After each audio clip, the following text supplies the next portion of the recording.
প্রিয় মাধ্যমিক ছাত্রছাত্রী, আজকের আমরা এবিটিএ টেস্ট পেপারে 194 পেজ নিয়ে আলোচনা করব। দেখো একের জায়গায় একটা বায়ুমণ্ডলে থাকা কোন গ্যাস অতিবেগুনি রশ্মি শোষণ করে। দেখো এখানে উত্তর হবে সি এর জায়গায় ওজন। 1.2 প্রদত্ত কোণটি 300 কেলভিনের সমান। দেখো আমরা জানি টি সমান বড়টি মানে 273, বড়টি দেওয়া আছে 300 কেলভিন, বিয়োগ করলে পাবো আমরা 27 ডিগ্রি সেলসিয়াস। তাহলে উত্তর দেখো ডি এরটা হবে 27 ডিগ্রি সেলসিয়াস। দেখো 1.3 এসটিপিতে 11.2 লিটার কার্বন ডাইঅক্সাইড গ্যাসের ভর। দেখো তাহলে 22.4 লিটারের কার্বন ডাইঅক্সাইড গ্যাসের ভর 44 গ্রাম। তাহলে 11.2 লিটার কার্বন ডাইঅক্সাইড গ্যাসের ভর কত হবে সেটা বের করব আমরা।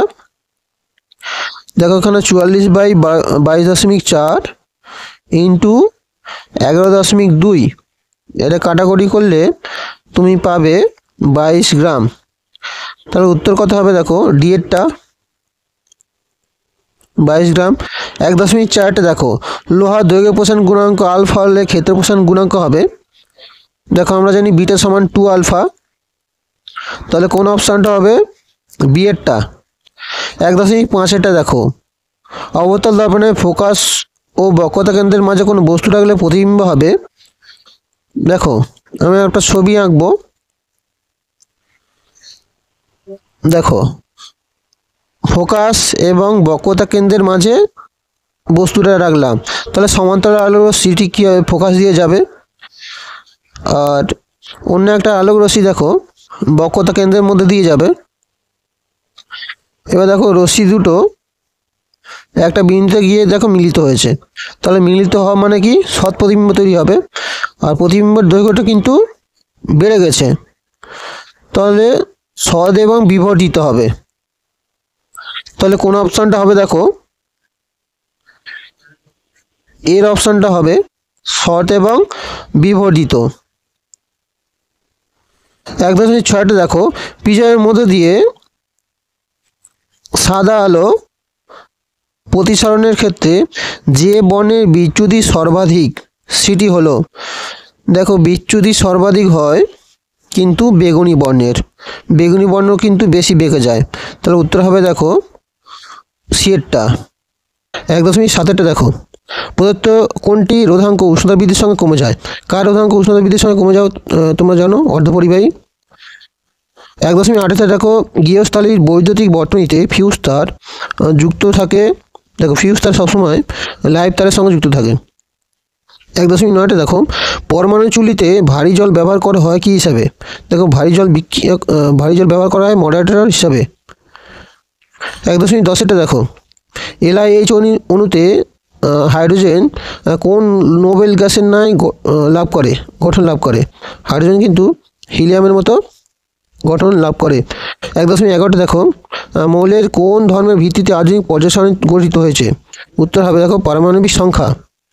1.12টা দেখো তড়িৎ বিশ্লেষণ প্রক্রিয়া অ্যানোডে কি বিক্রিয়া ঘটে। তড়িৎ বিশ্লেষণ প্রক্রিয়া অ্যানোডে কিন্তু জারণ ঘটে।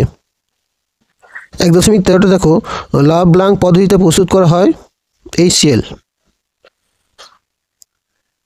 1.14টা দেখো গ্যালভানাইজেশন পদ্ধতিতে কোন ধাতু ব্যবহার করা হয়। উত্তর হবে জিঙ্ক। 1.15টা দেখো প্রদত্ত কোনটি অসম্পৃক্ত হাইড্রোকার্বনের সাধারণ সংকেত। দেখো অসম্পৃক্ত হাইড্রোকার্বনের সাধারণ সংকেত হচ্ছে, অসম্পৃক্ত মানে ডবল বন্ড এবং ট্রিপল বন্ড একসঙ্গে থাকে, ট্রিপল বন্ড থাকে, তাহলে উত্তর হবে কিন্তু সি এরটা CnH2n-2।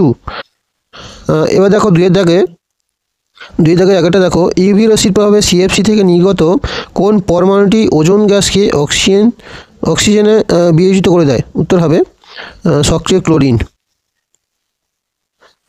2.2টা দেখো জ্বালানির তাপন মূল্য SI একক কি। জ্বালানির তাপন মূল্য হলো কিলোজুল পার কেজি, এককটা হচ্ছে কিলোজুল পার কেজি। অথবা দেখো বায়ুমণ্ডলের কোন স্তরে মেরুজ্যোতি দেখা যায়। বায়ুমণ্ডলের থার্মোস্ফিয়ারে কিন্তু মেরুজ্যোতি দেখা যায়। 2.3টা দেখো একই চাপ ও উষ্ণতায় সব গ্যাসের মোলার আয়তন একই হয়। উত্তর হবে সত্য। 2.4টা দেখো চার্লসের সূত্রানুসারে ভিটি লেখচিত্র অঙ্কন করো। দেখো ভিটি লেখচিত্র এইরকম হয়, এইরকম ভিটি লেখচিত্র। মূলবিন্দুগামী সরলরেখা। 2.5 দেখো আদর্শ পরিবাহের ক্ষেত্রে তাপ পরিবাহিতাঙ্কের মান কত? আদর্শ পরিবাহের ক্ষেত্রে তাপ পরিবাহিতাঙ্কের মান হয় কিন্তু অসীম, আর কুপরিবাহী হলে কিন্তু 0। অথবা দেখো উষ্ণতা বৃদ্ধিতে প্রসারণ ঘটে না এমন একটা পদার্থের নাম লেখো। দেখো উষ্ণতা বৃদ্ধিতে প্রসারণ ঘটে না এমন একটা পদার্থ হলো, দেখো উত্তর হবে ইনভার। পরের কোশ্চেনটা দেখে নাও।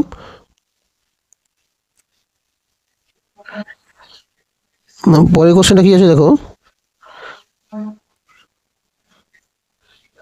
2.6 দেখো কাঁচ নির্মিত কোনো লেন্সকে জলে নিমজ্জিত করলে তার ফোকাস দৈর্ঘ্যের কী পরিবর্তন হবে? উত্তর হবে ফোকাস দৈর্ঘ্য কিন্তু বৃদ্ধি পাবে, ফোকাস দৈর্ঘ্য বৃদ্ধি পাবে। আর যদি দর্পণকে নিমজ্জিত করি ফোকাস দৈর্ঘ্য একই থাকে, লেন্সকে নিমজ্জিত করলে বৃদ্ধি পায়, মনে রাখবে এটা। 2.7 দেখো আলোর প্রতিসংখ্যের মাত্রীয় সংকেত লেখো।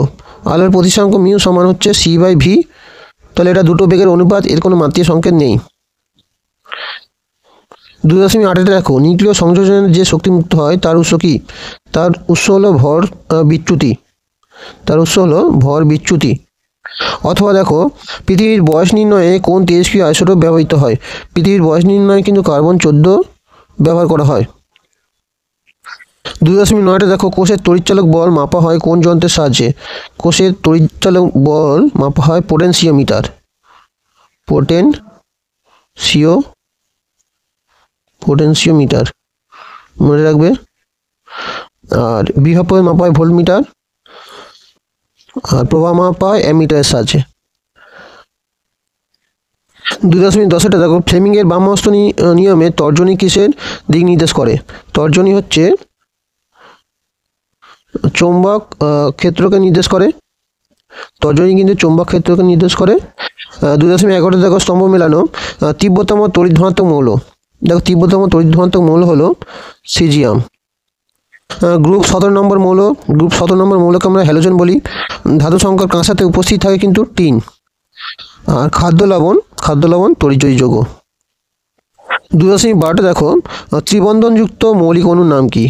ত্রিবন্ধনযুক্ত মৌলিক অণুর নাম হচ্ছে নাইট্রোজেন। 2.13 দেখো তড়িৎ বিশ্লেষণ প্রক্রিয়ায় কোন শক্তিতে রূপান্তরিত হয়? তড়িৎ বিশ্লেষণ প্রক্রিয়া কিন্তু তড়িৎ শক্তি রাসায়নিক শক্তিতে রূপান্তরিত হয়। 2.14 দেখো তড়িৎ কোষে যে তড়িৎদ্বার ব্যাটারি ঋণাত্মক মেরুর সঙ্গে যুক্ত থাকে তাকে বলা হয় ক্যাথোড। অথবা দেওয়া আছে দেখো তামার ওপর রূপোর প্রলেপ দিতে তড়িৎ বিশ্লেষ্য রূপে কী ব্যবহার করবে?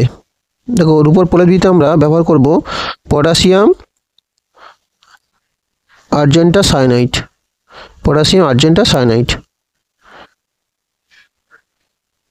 2.15 দেখো ধ্রুমায়মান সালফিউরিক অ্যাসিড কাকে বলে? দেখো ধ্রুমায়মান সালফিউরিক অ্যাসিড হচ্ছে, ধ্রুমায়মান সালফিউরিক অ্যাসিডের সংকেত হচ্ছে H2SO7, একে ওলিয়ামও বলা হয়। কোন অ্যাসিডকে মিউরেটিক অ্যাসিড বলা হয়? উত্তর হলো HCl। অথবা দেখা আছে অসওয়াল্ড পদ্ধতিতে কোন অ্যাসিড তৈরি করা হয়? অসওয়াল্ড পদ্ধতিতে কিন্তু আমরা নাইট্রিক অ্যাসিড তৈরি করি HNO3। 2.17 দেখো অ্যালকিন শ্রেণীর প্রথম যৌগটির নাম ও সংকেত লেখো। দেখো অ্যালকিন শ্রেণীর প্রথম যৌগটি হলো সংকেত হচ্ছে CnH2n। তাহলে প্রথম যৌগ হবে, যদি n এর মান 2 ধরি, C2H4। এটার নাম কি? দেখো দুটো কার্বন আছে ইথ, আর এর মধ্যে ডবল বন্ড আছে, তাহলে এর নাম হচ্ছে ইথিন। এর নাম হবে কিন্তু ইথিন, যেটাকে আমরা এমনি ইথিলিন নামে চিনি।